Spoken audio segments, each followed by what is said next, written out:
Esztergomról a legtöbbünknek a bazilika jut az eszébe, pedig a város annyi nevezetességgel van tele, hogy csak a vízzel kapcsolatos látnivalók megtöltötték ezt a mai videót. Ahogy egy büszke lokálpatrióta mondta nekem, Esztergommal kezdődött minden. Egész Magyarország története. Tartsatok velem!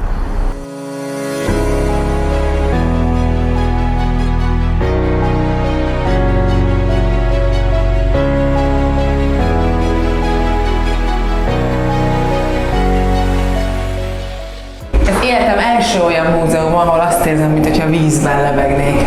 Ez volt a cél? Igen, pontosan ez volt a cél, hogy az ember úgy érezze magát, mintha egy medencében lenne. De még az ajok is olyanok. Igen, pontosan a fény és hangeffektek segítik ezt, mégpedig azért, mert itt szeretnék bemutatni az úszás történetét, kifejezetten az esztergomi történéseket, ugyanis itt volt először fedett uszoda. Előbb volt itt uszoda, mint Budapesten vagy Budán? Budán fürdők voltak, itt pedig uszoda. Aha, és az egész múzeum az még mindent mutat meg? Igazából nagyon változatos témákat mutatunk be, de mindegyik a vízhez kapcsolódik. Például itt a szódakészítést szeretnénk bemutatni, és ehhez kapcsolódik egy nagyon kedves történet. Mikor megnyílt a kiállításunk, nagyon sok fotó jelent meg ugye a médiában, a sajtóban, és egy hölgy látta ezt a fotót, és felismerte rajta nagypapáját. Tényleg? Aki Óbudán volt, akinek Óbudán volt szikvízüzeme. És ezek ilyen külön csemegék számunkra, amikor összekapcsolódik a múlt és a jelen. Itt az egyik különlegesség, ez az üveg, ez egy úgynevezett krahedlis üveg. Itt látsz benne egy pici golyót, és igazából az zárta le az üveget, amit a szénsav tartott fent, és azt benyomva lehetett belőle inni. Ebben nem szódát árusítottak, hanem ilyen szörpelízesített, tehát üdítőket. Krahedli. Igen. A régi Bambi. Pontosan. Trianonos szódás üveg is volt. Van, Piros, fehér, zöld, nem, soha felirattal ez. Pontosan. Sokkal szebb, mint a mai ásványvizes palack. Hát nagyon szépek, az biztos. Az biztos, hogy nagyon és szépek. És környezetbarátabbak is. Tehát minden olyasmivel foglalkoztok, ami a vízhez kapcsolódik. Igen. A vízhiány is szerepel a témáitok között? Pontosan. A vízügynek 3 fő problémával kell megküzdeni. Ezek közül az egyik, amikor túl sok víz van, amikor túl kevés víz van, és amikor szennyezett a víz. Tehát a vízhiány is ide tartozik. És maga a klíma, meg a klímaváltozás mennyire szerepel a kiemelt témáitok között? Kiemelt témaként tekintünk rá, hiszen a korunk egyik legnagyobb problémája, és azt mutatjuk be, hogy a klímaváltozás a vízhez hogyan kapcsolódik. És hogyan kapcsolódik a víz a klímaváltozáshoz? Úgy kapcsolódik, hogy a klímaváltozás a vízen keresztül megy végbe, tehát a hosszantartó asszályos időszakot egy nagyon csapadékos időszak követi, és ezek a szélsőséges időjárási viszonyok bizony feladják a leckét a vízügyes dolgozóknak is. És amellett, hogy ez a múzeum tehát nagyon szép, nagyon igényesen felújított, mi az, amitől különleges? Vízzel foglalkozó gyűjtemény csak egyetlen van hazánkban, és ez a gyűjtemény.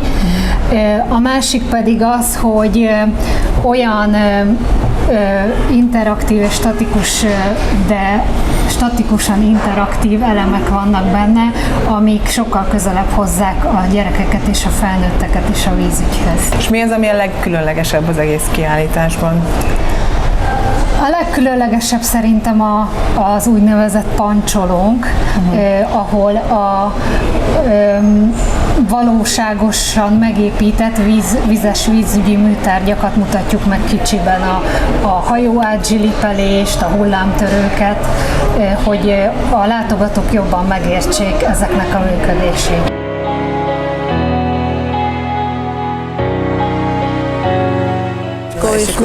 Így. Majdnem leesik. Kicsit följebb, még följebb, picit erre, így, jó, most a nap bele, na várja, így jó lesz, ja, ide jó lesz, így nekünk, nézd, így. Csodálatos. Te, mint az esztergomi turisztikai cég, az Irány Esztergom ügyvezetője, hogy látod, hogy mi az a 3 látnivaló Esztergomban? Az a 3 dolog, ami mindenképpen eszébe kell jusson mindenkinek erről a városról? Azt gondolom, hogy a legtöbb embernek a bazilika és a Várhegy az, ami rögtön eszébe jut, de nagyon fontosnak tartjuk a csapatommal, hogy megmutassuk Esztergom más picit rejtettebb kincseit is. Nyilván a híd lenne a második, és a Duna így együtt, ami az emberek eszébe jut. És talán sokunk kedvence még Víziváros, a különleges macskaköves utcáival, és azzal a hangulattal, amivel ott találkozik az ember. És a hídhoz kapcsolódik most ez a kiállítás is az Ex-Komárom hajón. Ez hogy jött létre, és mi mindent akar elmesélni? Az volt az elképzelése, hogy közeledtünk az október 11-i 20 éves hírátadási évfordulóhoz, hogy valahogy meg kellene emlékezni erről az időszakról, erről a csodálatos dologról, és így jött az ötlet, hogy egy kiállítás anyagot állítanánk össze, hogy emléket állítsunk nem csak magának a hídnak, hanem az itt évszázadok óta használatos átkelésnek. Hogy látod, hogy az emberek hogy emlékeznek vissza a kompozásos időkre? Mi az, ami megmarad bennük? Nagyon sok időt töltök itt, és hétvégente ugye rengeteg család jön el hozzánk, vagy egyénileg látogatnak ide, és mindenkinek mosolyt csal az arcára ez az emlék, hogy emlékeztek, amikor átmentünk a komppal, hogy milyen csokoládét vettünk, vagy milyen cipőt vettünk ott magunknak, és hogy éreztük magunkat, milyen alkalommal mentünk át. Mindenkinek jó emlékei vannak, és azt hiszem, hogy a kiállítási anyagból, amit összeállítottunk, talán ez az egyik dolog, ami kiemelkedik. Meglátják az emberek a régi útlevelet, benne a pecsétet, a Sturovó pecsétet, mindenkinek jó emlékei vannak, én ezt abszolút így látom. Ami megdöbbentő, hogy a 20 évvel ezelőtti emlékanyagok mennyire réginek tűnnek. Tehát, hogy engem megijeszt az, hogy jóságos ég. Igen. Ez egy ennyire archaikus történet, ami 20 évvel ezelőtt volt, akár a videófelvétel, akár a tárgyi emlékek. Ez a másik dolog, amiről nagyon-nagyon sokan mesélnek, hogy emlékeznek, amikor még nem volt meg a pillér, mekkora dolog volt, amikor az utolsó pillért a helyére tették, úgyhogy ez a kiállítás elképesztően személyes a helyi embereknek, úgy gondolom. És ha te mondjuk átmész Párkányba, te mi az, amit ott szeretsz, mi az, amit ott keresel? Egyrészt barátokat, akiket régóta ismerek, másrészt gasztronómia szerintem nagyon-nagyon izgalmas. Gyerekként én is sokat jártam át a komppal, és mindig a Vadasfürdőbe mentünk, ez is egy személyes emlék, úgyhogy, és ezt látom az embereken is, ahogy itt beszélgettünk, hogy tényleg kötődés van, nagyon szoros személyes kötődése van mindenkinek Párkányhoz.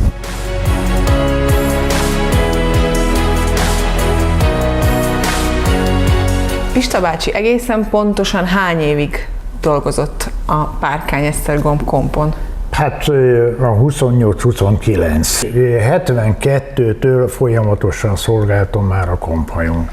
Az mondjuk, ha megpróbálnánk megsatszolni, akkor összesen hány oda-vissza utat jelent? Én nem számoltam, de volt egy esztergomi illető, aki kiszámolta, szerintem a Guinness Rekord könyvbe is belekerülhettem volna. 3-4-szer kerültem volna meg a földet itt egy helyben, amennyit mentem. Amikor a híd átadás volt, Orbán Viktor miniszter úr, akkor ez ruha volt rajtam, de természetesen otthon még a szekrényben van, hogy 3-4 öltöny ebből. És mikor volt az utolsó átkompozás Esztergom és Párkány között? Ugye ez 2001, október 11-én 9 óra fél 10-kor érkezett meg a miniszterelnök úr, az volt az utolsó út a komppal, és abban be is fejeztük a kompátkelést. Utána már a hídon közlekedtek az emberek. És volt az utolsó kompozásban valami nagyon szomorú, vagy szívszaggató? Nem tudom. Nem tudja. Nem mondja nekem, tudom, hogy nem emlékszik, mert el nem hiszem. De akkor annyi minden élmény, hatás érte az embert. Készültünk arra, mert minket utolsó kompra készültünk azt, hogy bográcsok voltak fent. Főztünk, sütöttünk, és akkor meghívtuk a hatóságot, az olyan személyeket, akik nagyon sokat jártak át a kompon, és még a hídátadás volt, és az emberek többsége hídon ünnepelt, addig mi itt körbe jártunk hajóval, ettünk, ittunk, Úgyhogy így fejeződött be az a nap. Mi az, amit a legjobban szeretett annak idején a kompozásban? A kompon. Azaz, most őszintén... Mint magát az eszközt? Magát az eszközt. Az nekem nem csak egy munkahely volt, ugye sose jöttem úgy el otthon, hogy megdolgozni. Nekem eszembe se jutott megdolgozni. Ugye 2000 órát kellett volna különböző dolgozni évente akkor is, és én 4000-et csináltam. Egy évben 2 hetet voltam össze-vissza szabadságon, mert azt a cég mindig megadta, hogy a családdal Siófokra vagy repülőre ezt a 2 hetet. Különben én mindig a hajón voltam, saját magamat váltottam, amúgy volt 2 parti a matrózokból, ők hetente váltottak, de az év minden napján én ott voltam. Ez egy életforma. Egy életforma. De ha valaki szeretne hajós lenni, és nem olyan faluból származik, ahol mindenki ezzel foglalkozott generációkra visszamenőleg, ahogyan, akkor mit kell, hogy tudjon, vagy mit kell, hogy a szem előtt tartson?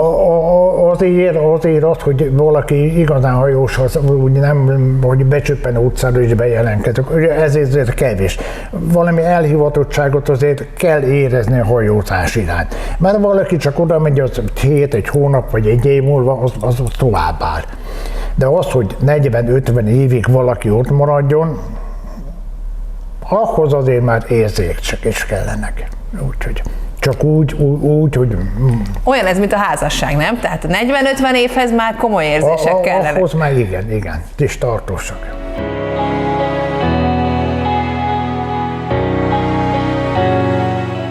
A Wepprecht torony tövében vagyunk, melynek első írásos említése 1239-ben datálódik, 4. Béla egyik oklevelében. Jól mondom, Réka? Így van. És ezen kívül még mi mindent kell tudni erről a toronyról, hogy nagyon régi, és hogy sok-sok száz éve itt áll.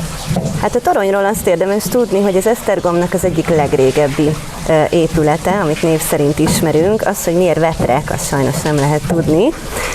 Ezt egy forrásra építették rá eredetileg. Itt egy 28 fokos karsztvíz forrás fakadt, és ezt foglalták keretbe a toronnyal tulajdonképpen. Mire használták a tornyot? A tornyot erre ugye megvédeni ezt a vizet, illetve ezt hasznosították.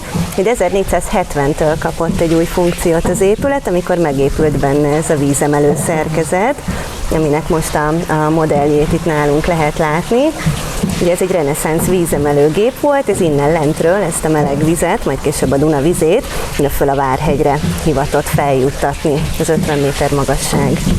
A reneszánsz, azért reneszánsz, mert a reneszánsz korból datálódik? Így van, ez az 1400-as évek, itt 1470 a dátum, amikor megépült a torony, illetve a vízgép. Tehát akkor tulajdonképpen ez a vízgép meleg vizet juttatott fel már a reneszánsz korban a palotába. Így van. Hogy történt ez pontosan? De egészen pontosan ezzel itt, amit láthatunk magunk mögött, itt az 1300-as években egy vízimalom működött, és Mátyás királynak volt egy építészmérnöke, őt Chimetti Camicsának hívták, ő egy firenzei építész, és ő alkotta meg ezt a szerkezetet úgy, hogy ezzel a malomkerékkel, itt egy 50 kazettás tölgyfakerék forgott, elképesztő nagy energiát lehetett vele hasznosítani. Erre rákötött egy vízemelőgépet, és fogaskerekekkel, illetve egy labdás láncos vízemelő szerkezettel juttatták föl a vizet. Egy bizonyos pontig, onnan pedig egy dugattyú-szivattyúval oldották meg, és részcsövekkel ide föl az északi bástyára, amit ha fölnézünk, lehet látni. Oda juttatták egy ivókútba, és onnan juttatták tovább a palotába. Mennyire volt jellemző, hogy bárhol máshol ilyen módszerrel nyerték ki a vizet? Hát ez egy reneszánsz csúcs technológia volt, hogyha szabad ilyet mondani. Sokféle vízgép, vagy többféle módszerrel is juttattak vizet, de ez egészen egyedülálló volt, hogy 2 találmányt is ilyen módon ötvöztek, és maga a vízgép 210 éven keresztül működött, a törökök idejében is, hát ők is szívesen használták.